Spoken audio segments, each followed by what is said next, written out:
Exam preparation series part 2માં આપ સર્વે મિત્રોનું હાર્દિક સ્વાગત છે. પ્રશ્ન નંબર 1 જોઈએ. Which is the purpose of parallel operation of transformer? તો મિત્રો, પેરેલલ ઓપરેશન એટલે એક ટ્રાન્સફોર્મરની સમાંતરમાં બીજું ટ્રાન્સફોર્મર કેમ ઉપયોગ કરવામાં આવે છે, એનું મુખ્ય પર્પઝ શું છે?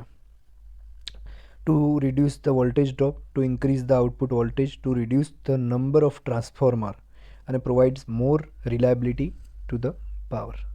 તો મિત્રો, એની અંદર આન્સર આવશે provides more reliability to the power. પાવરની અંદર મોર રિલાયબિલિટી કરવા માટે પેરેલલ ઓપરેશન કરવામાં આવે છે. એક ટ્રાન્સફોર્મરની જગ્યાએ બીજા ટ્રાન્સફોર્મરની ઓન ધ સિસ્ટમ અથવા કોઈ પ્રોબ્લેમ થાય એક ટ્રાન્સફોર્મરની અંદર, તો બીજો ટ્રાન્સફોર્મર તાત્કાલિક ઉપયોગ કરી શકાય અને એના પાવર કન્ઝપ્શન લોડ ચાલ્યા કરે, એના માટે જનરલી આનો ઉપયોગ કરતા હોઈએ છીએ. ઓકે, એના પછીનો નેક્સ્ટ ક્વેશ્ચન જોઈએ.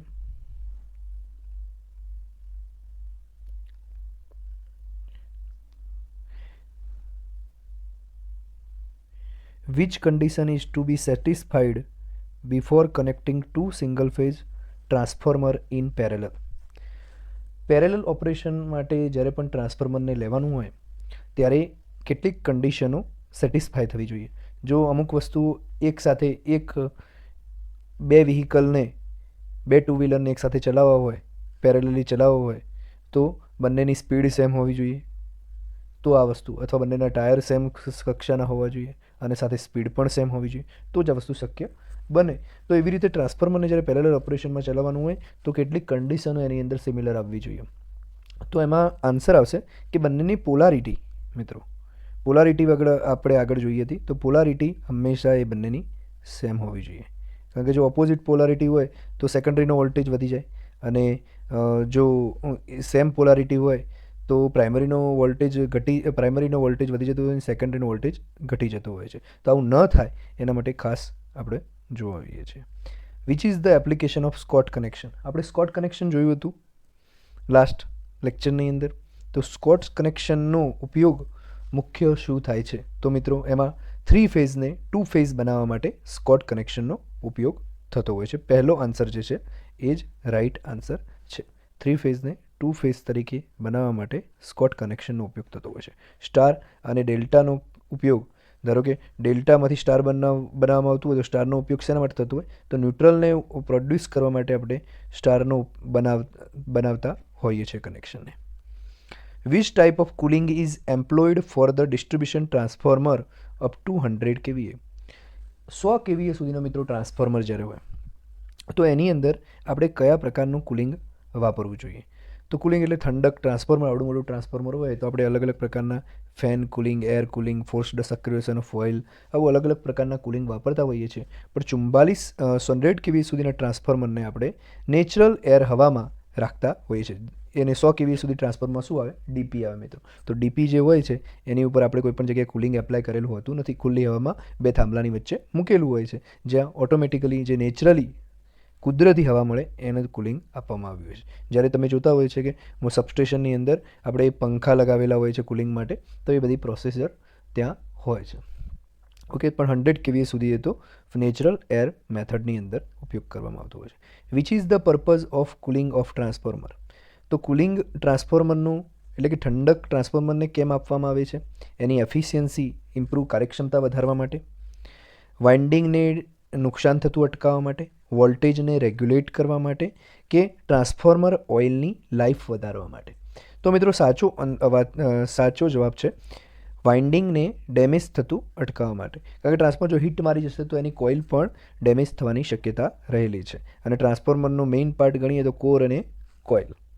Which method of cooling fans are used to blow air on the surface of transformer?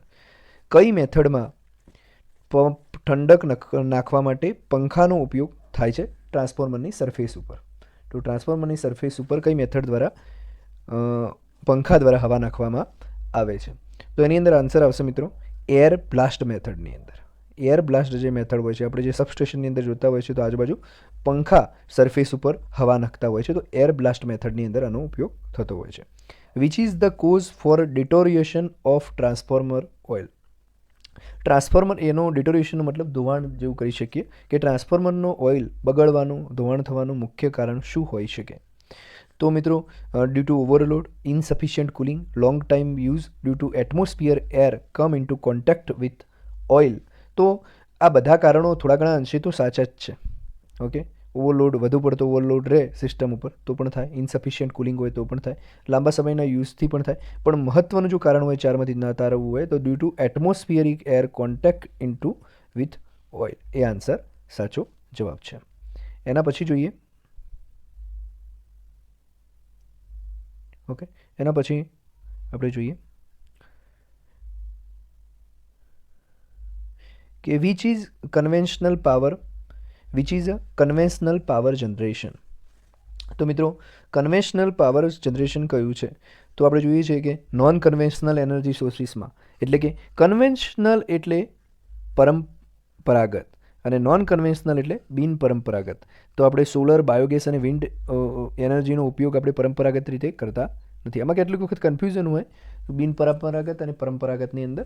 તો આપણે જે આમાંથી ઓડ હોય ને એને આઈડેન્ટિફાય કરવાનું, એટલે કે અલગ પડતું હોય. એટલે જો વિન્ડ એનર્જી લખેલી હોય, વિન્ડ એનર્જી લખેલી હોય અને સાથે આપણને બાયોગેસ આપેલો હોય અને સાથે સોલર પણ આપેલું હોય તો આપણે સમજી શકીએ કે આ ત્રણ થોડું એક જેવું લાગે છે અને થર્મલ અલગ લાગે છે. તો આન્સર આવશે થર્મલ. આમે કન્વેન્શનલ એટલે કે પરંપરાગત સોર્સિસની આપણે અંદર કોલસાનો ઉપયોગ કરતા આવ્યા છીએ અને બિનપરંપરાગતની અંદર જ એટલે કે નોન કન્વેન્શનલ એનર્જી સોર્સિસની અંદર આનો સમાવેશ થતો હોય છે. પરંતુ જ્યારે પણ પરીક્ષાની અંદર પ્રશ્ન પૂછે ત્યારે આ આઈડેન્ટિફાઈ કરવાનું કે સોલર, બાયોગેસ અને વિન્ડ એનર્જી, એની જગ્યાએ અહીંયા હોત કે થર્મલ, ડીઝલ અને બીજો ઓપ્શન સોલરનો હોત તો આપણે સોલર આન્સર ક્લિક કરે. ત્રણ ઓપ્શન હોત તો એ રીતે થોડું આઈડેન્ટિફાઈ કરીને ચાલવાનું. Which fuel is used to generate the heat energy in thermal power station. તો થર્મલ પાવર સ્ટેશનની અંદર હીટ એનર્જી પ્રોડ્યુસ શેમાંથી કરવામાં આવે છે? તો કોલની અંદરથી મિત્રો કરવામાં આવતી હોય છે. આ પ્રશ્નનો લગભગ આપણે બધાને ખબર હશે. Which is the name of part are marked as x.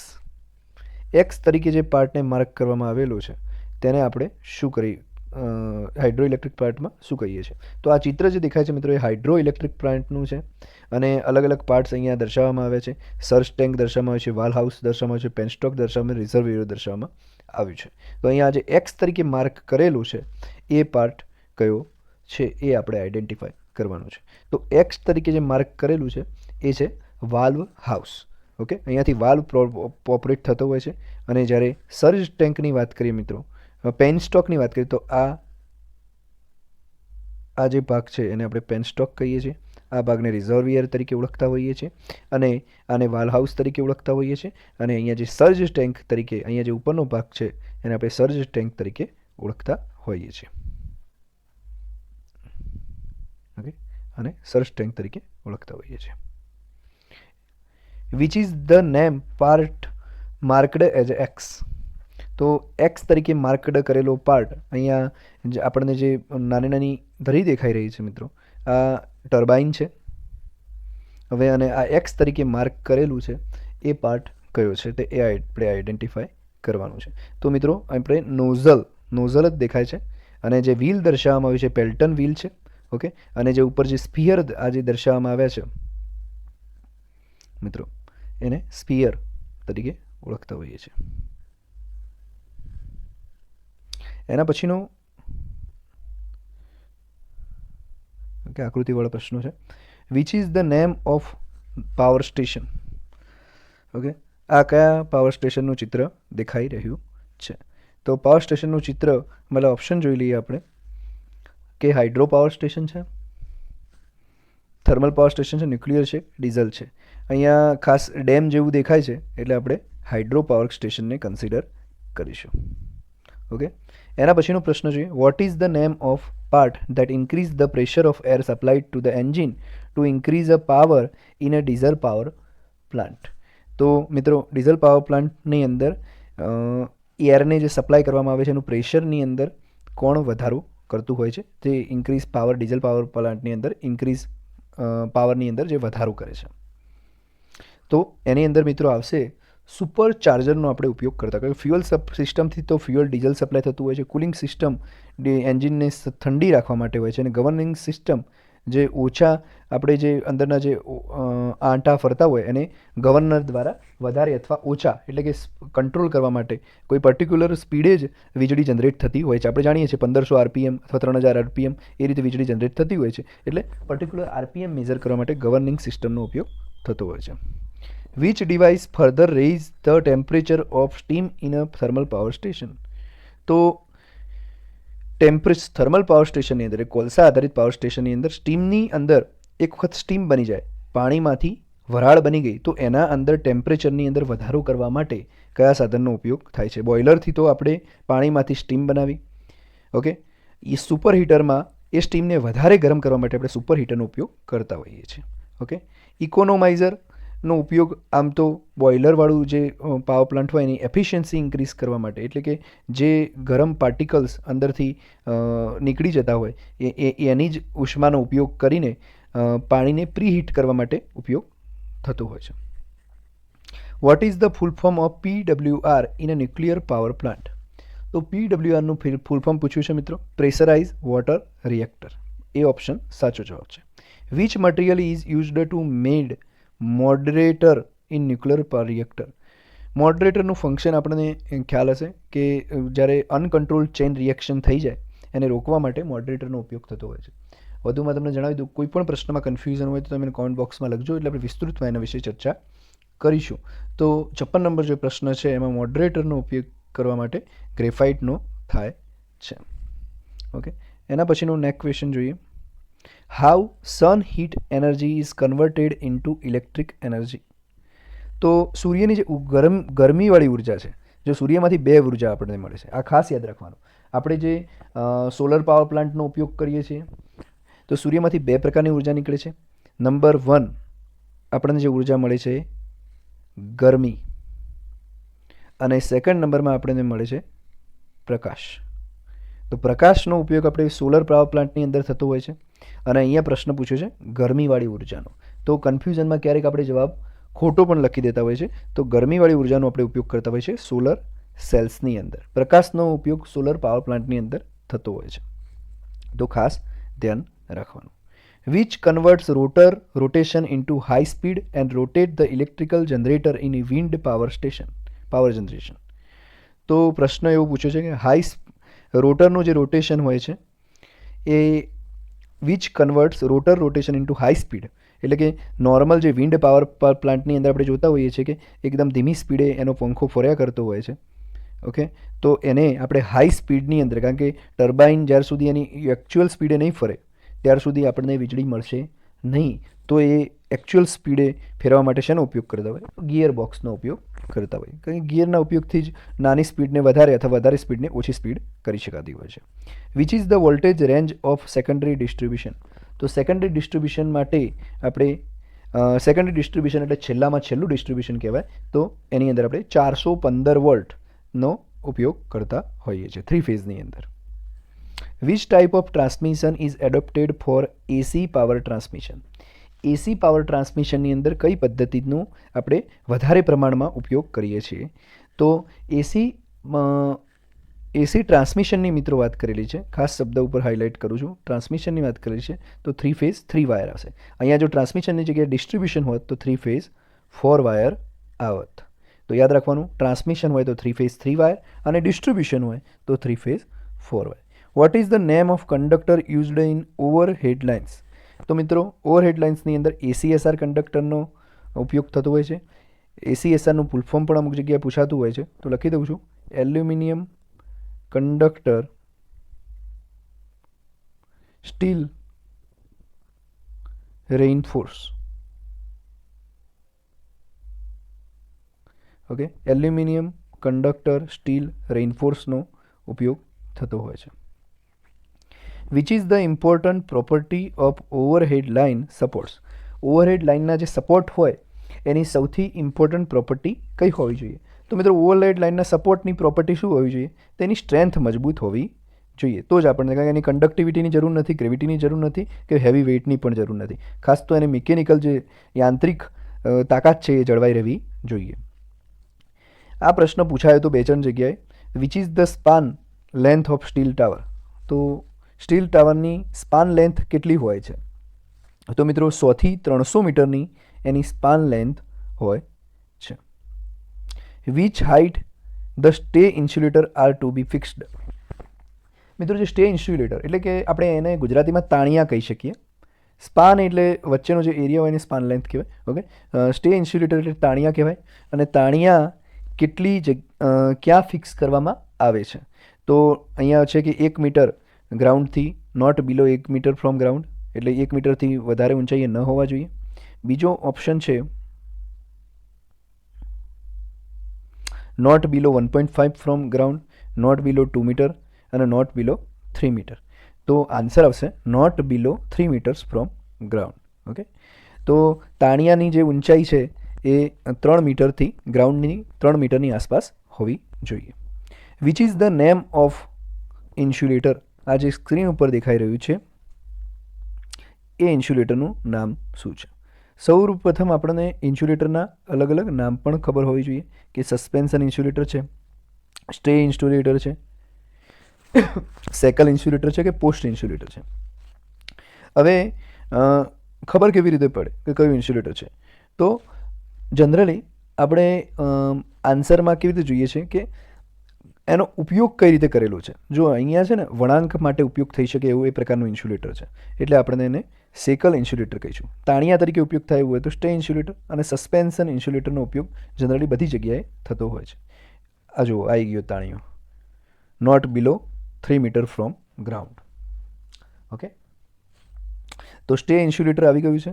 Okay, આપણને દેખાય જ છે, એમાં મારે આઈડેન્ટિફાઈ કરવાનું જરૂર નથી. તો 66માની અંદર આન્સર આવશે B, stay insulator. Which is the clearance between the live conductors and overhead line tension vertical configuration? કેટલું અંતર હોવું જોઈએ લાઈવ કંડક્ટર વચ્ચે? ક્લિયરન્સ કેટલું હોવું જોઈએ એટલે કે કેટલી જગ્યા હોવી જોઈએ? તો મિત્રો આ પ્રશ્ન યાદ રાખવાનું છે. આની અંદર 20 સેન્ટીમીટરનું અંતર હોવું જોઈએ. વર્ટિકલ એટલે કે ઊભું સીધું કનેક્શન 20 સેન્ટીમીટરનું અંતર હોવું જોઈએ. એના પછીનો પ્રશ્ન જોઈએ. What is the purpose of applying grease in binded aluminium joint in overhead lines? તો ગ્રીસનો ઉપયોગ શા માટે કરવામાં આવે છે એલ્યુમિનિયમ જોઈન્ટ્સની અંદર? તો મિત્રો ગ્રીસનો ઉપયોગ આપણે સ્પાર્કિંગને અટકાવવા માટે કરતા હોઈએ છીએ. Vote is the minimum clearance between earth and live conductor in LT એટલે કે લો ટેન્શન લાઇનમાં વર્ટિકલ કન્ફિગ્યુરેશનમાં કેટલું હોવું જોઈએ? ઓકે, લાઈવ વાયર અને ઓવરહેડ લાઇન ટેન્શનવાળી લો ટેન્શનવાળી લાઇનની અંદર કેટલું હોવું જોઈએ? તો 30 સેન્ટીમીટર હોવું જોઈએ. આપણે આગળ જ જોયું હમણાં. ઓકે, તો આની અંદર આન્સર હતો 20 સેન્ટીમીટર, સોરી. અને હવે આપણે જે જોઈએ છે લાઈવ અર્થ અને લાઈવ વચ્ચે કેટલું અંતર હોવું જોઈએ? તો અર્થ અને એલટી વર્ટિકલ કન્ફિગ્યુરેશન વચ્ચે અંતર હોવું જોઈએ 30 સેન્ટીમીટરનું. અહીંયા હું 30 સેન્ટીમીટર અહીંયા આવે, અને ત્યાં અર્થ અને એલટી વાયર વચ્ચે 30 સેન્ટીમીટર આવે, લાઈવ અને એલટી વાયર વચ્ચે 20 સેન્ટીમીટરનું અંતર આવતું હોય છે. Which is the conductivity of aluminium compared to copper? તો કન્ડક્ટિવિટીની કમ્પેરિઝન કરવાની છે કોપરની સાપેક્ષમાં એલ્યુમિનિયમની કન્ડક્ટિવિટી. તો આન્સર આવશે 60%. ઓકે, તો કોપર જો 100% ગણીએ તો એલ્યુમિનિયમને આપણે 60% ગણી શકીએ. Which is the height of bus bar assembly to be installed from the ground? એટલે કે જમીનથી, જે જમીન હોય ત્યાંથી જે બસ બારનું કનેક્શન હોય એ કેટલી ઊંચાઈએ હોવું જોઈએ? ટુ બી ઇન્સ્ટોલ કેટલી ઊંચાઈએ રાખવું જોઈએ? તો 2.75 મીટર એટલે કે 2700 2.75 ગુણ્યા 100 કરીએ એટલા સેન્ટીમીટર આવે. 1 મીટર બરાબર કેટલા સેન્ટીમીટર થાય? 100 સેન્ટીમીટર થાય. What is the name of material used for bus bar? Bus bar માટે કયું મટીરિયલ ઉપયોગ થાય છે? તો મિત્રો આપણે જનરલી જોયું જ હોય છે એલ્યુમિનિયમ ટાઈપ મટીરિયલ હોય છે. Which is known conventional power generation? જો આમાંથી અલગ કરો, જે એક જેવું હોય એના સિવાયનું જે અલગ કરો. નોન કન્વેન્શનલ કયું કરી શકાય? તો વિન્ડ આવશે, કારણ કે વિન્ડ એક એવું છે કે આપણને એવું લાગે છે કે કુદરતી ઉર્જાનો સ્ત્રોત છે, બાકી બધા અકુદરતી છે. તો આન્સર આવશે વિન્ડ. એના પછીનો પ્રશ્ન જોઈએ. Which is the suitable place for construction of hydro power plant? તો હાઇડ્રો પાવર પ્લાન્ટનો ઉપયોગ કેવી જગ્યાએ કરવો જોઈએ? તો હિલી એરિયાઝની અંદર જનરલી, એટલે કે જ્યાં ઊંચાણવાળા વિસ્તારો હોય કારણ કે પાણી ત્યાંથી વહેડાવીને નીચે લાવી શકાય.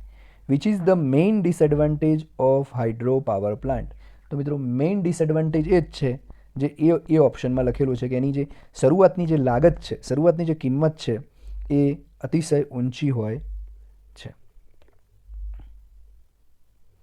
બરાબર, કોમ્પ્લિકેટેડ કન્સ્ટ્રક્શન નથી, પૈસા હોય તો કન્સ્ટ્રક્શન થઈ જવાનું, મેન્ટેનન્સ તો છે જ નહીં, ઝીરો મેન્ટેનન્સ છે. એક વખત ઓપરેશનમાં આવી ગયો પછી કંઈ રિક્વાયર્સ લોંગ સ્ટાર્ટિંગ ટાઈમ એવું પણ નથી. Okay, which is the advantage of diesel power plant? તો diesel power plant over thermal power પ્લાન્ટની વાત કરીએ તો એફિશિયન્સી તો વધારે ના જ હોઈ શકે, નોઇઝ પણ ના હોઈ શકે, લો મેન્ટેનન્સ કોસ્ટ પણ ના હોઈ શકે. ઓકે, પણ આન્સર આવશે હાઈ યુનિટ કેપેસિટી પણ નથી, કારણ કે એ તો એ નાનું યુનિટ પણ કમ્પેરિઝન છે. Advantage of diesel power plant, okay, diesel power પ્લાન્ટનો એડવાન્ટેજ છે તો આપણે એફિશિયન્ટ કદાચ કરી શકીએ કારણ કે નાના યુનિટની અંદર આપણને કાર્યક્ષમતા મળી રહે છે. મોટી કેપેસિટી લેવા જઈએ તો ના મળી શકે, પરંતુ અહીંયા જો ઓપ્શનના કમ્પેરિઝન જોતા આન્સર આનો સાચો જવાબ આવશે મોર એફિશિયન્ટ. ઓકે, કારણ કે નાના ડીઝલ પાવર પ્લાન્ટના સેટઅપની અંદર આપણે જેટલો ચોક્કસ પાવર જોતો હોય એટલો મેળવી શકીએ છીએ, એટલે આપણને ચોકસાઈ મળી રહે છે, એમાં એફિશિયન્ટ મળી શકે છે, મોર એફિશિયન્ટ, થોડી ઘણું કાર્યક્ષમ કહી શકાય થર્મલ પાવર પ્લાન્ટની કમ્પેરિઝનમાં. પરંતુ જ્યારે મોટા પાવર પ્લાન્ટ બનાવવો હોય તો ડીઝલ એફિશિયન્ટ રહે નહીં, પણ નાના યુનિટના કન્સિડરેશનમાં જોઈએ તો મોર એફિશિયન્ટ છે. Which device heats the feed water on its way to boiler by delivering heat from the flue gases in the thermal power plant? તો જે બોઇલરની અંદર જે ઠંડુ પાણી આવે છે મિત્રો, એને જે બોઇલરમાંથી બહાર નીકળતી જે ગરમ ગેસની હવાઓ હોય છે, જે કોલસાના બળવાથી જે ગરમ ગેસ નીકળતો હોય છે, એની જે હવા નીકળે છે, તો એ જે ઠંડુ પાણી આવતું હોય એને પણ એટલી હવા ગરમ હોય છે કે ગરમ કરી જાય. તો એવા કઈ ડિવાઇસનો ઉપયોગ કરવાથી એ ગરમ હવાનો પણ આપણે ઉપયોગ કરી શકીએ અને જે અંદર ઉમેરાતું પાણી હોય એ પણ એના નોર્મલ ટેમ્પરેચરથી થોડા અપ ટેમ્પરેચરે આવી જાય, અપ એટલે ખાસા એવા ટેમ્પરેચરે આવી જાય, તો એના કારણે આપણે બોઇલરને ઓછી તકલીફ પડે અને તરત જ એ વરાળમાં રૂપાંતરણ કરવાનું ચાલુ કરી દે. તો એવું મેઇન કામ કોનું છે? ઇકોનોમાઇઝર. તો એ ખરાબ જે ગ્લેસ જે આપણે વાતાવરણમાં છોડી દેતા હોઈએ છીએ એનો ઉપયોગ પાણીને, બોઇલરમાં આવતા પાણીને ગરમ કરવા માટે કરતું હોય છે. Which part converts potential energy into kinetic energy in tidal power plant? તો મિત્રો આ થોડો પ્રશ્ન એવો છે કે નવો કહી શકાય, કારણ કે આ પ્રશ્ન જનરલી આપણને ટાઇડલ પાવર પ્લાન્ટ વિશે આપણે ઘણું ઓછું ભણ્યા હોઈએ છીએ. ઓકે, તો પોટેન્શિયલ એનર્જીનું કાઇનેટિક એનર્જીની અંદર રૂપાંતરણ કરતો ટાઇડલ પાવર પ્લાન્ટ કયો છે? ઓકે, તો એની અંદર આન્સર આવશે ટર્બાઇન. તો કોઈ પણ પોટેન્શિયલ એનર્જીને ટર્બાઇન જ કાઇનેટિક એનર્જીની અંદર કન્વર્ટ કરી શકે. બેરેજ એટલે જ્યાં પાણી ભરી દેવામાં આવે એને આપણે બેરેજ કહેતા હોઈએ છીએ. Which is the disadvantage of AC electric power transmission? તો એસી ઇલેક્ટ્રિક પાવર ટ્રાન્સમિશનનો ડિસએડવાન્ટેજ કયો છે? કે મોર વોલ્ટેજ ફ્લક્ચ્યુએશન આવે, required transformer for voltage step up and step down. આ તો એડવાન્ટેજ છે ભાઈ, કારણ કે ગમે ત્યારે ગમે એટલો વોલ્ટેજ અપ ડાઉન કરવો હોય તો કરી શકીએ. મોર લાઇન લોસીસ, તો લાઇન લોસીસ તો થવાના જ છે. તો સ્કીન ઇફેક્ટ એવું છે કે પર્ટિક્યુલર એસીમાં થાય છે, ડીસીમાં થતું નથી, એટલા માટે આપણે એસી ડિસએડવાન્ટેજ એસી પાવર ટ્રાન્સમિશનનો સ્કીન ઇફેક્ટ ગણી શકીએ. What is the advantage of DC electric power transmission? તો ડીસી ઇલેક્ટ્રિક પાવર ટ્રાન્સમિશનની અંદર માત્ર 2 કંડક્ટર જ જોઈતા હોય છે. એકદમ વાત સાચી છે, પેલામાં 4 કંડક્ટર જોઈએ, અથવા ટ્રાન્સમિશનની અંદર 3 કંડક્ટર જોઈએ અને ડિસ્ટ્રીબ્યુશનની અંદર 4 કંડક્ટર જોઈએ. 3 ફેઝ 4 વાયર જોઈએ ડિસ્ટ્રીબ્યુશનમાં, અને ટ્રાન્સમિશનમાં 3 ફેઝ 3 વાયરની જરૂરિયાત પડતી હોય છે. No communication problem due to high voltage, no need of transformer. ટ્રાન્સફોર્મરની જરૂર તો પડે જ, કારણ કે વોલ્ટેજને સ્ટેપ અપ ને સ્ટેપ ડાઉન તો કરવા પડે. ડીસીમાંથી એસી કરવું પડે ને એસીનું સ્ટેપ અપ ને સ્ટેપ ડાઉન કર્યા પછી પાછું એસીનું ડીસી કરવું પડે. Which is the voltage range transmitted to the load centre in primary transmission? તો પ્રાઇમરી ટ્રાન્સમિશનની અંદર વોલ્ટેજ કેટલા લેવલે ટ્રાન્સમિટેડ કરવામાં આવે છે, એટલે કે પ્રસાર કરવામાં આવે છે? તો પ્રાઇમરીની અંદર 132 kV સુધી આપણે ટ્રાન્સફર કરતા હોઈએ છીએ. તો મિત્રો અહીંયા સુધી લેક્ચર રાખીએ છીએ. કોઈ પણ પ્રશ્નમાં કન્ફ્યુઝન હોય તો તમે મને કોમેન્ટ દ્વારા પૂછી શકો છો. જય હિન્દ મિત્રો.